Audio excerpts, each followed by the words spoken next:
three main areas that we try to teach students to do when they're participating in Hobnob are really get to know yourself, understand who you are and what kind of work environments you can work best in. After you started getting an idea of some fields, some companies that you might want to go into, start talking to people. It's really the best way you can find out what that work is actually like, is talking to the people in the field that are actually doing it. Last but not least, try it on for size.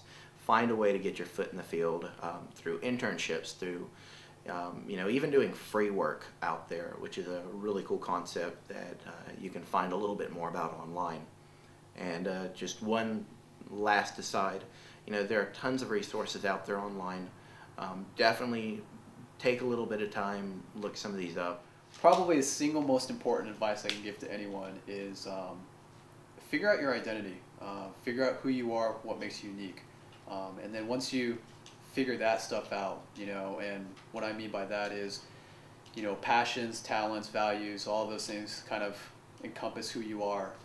Because honestly, once you figure that stuff out, that'll allow you to just basically run with it.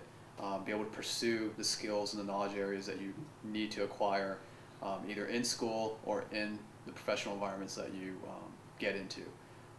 But that's probably the single best advice I can give to people is just, kind of like what they say, know thyself. Unfortunately, that's probably one of the hardest things that people can kind of set out to do, unfortunately. And honestly, that's why we're here to help.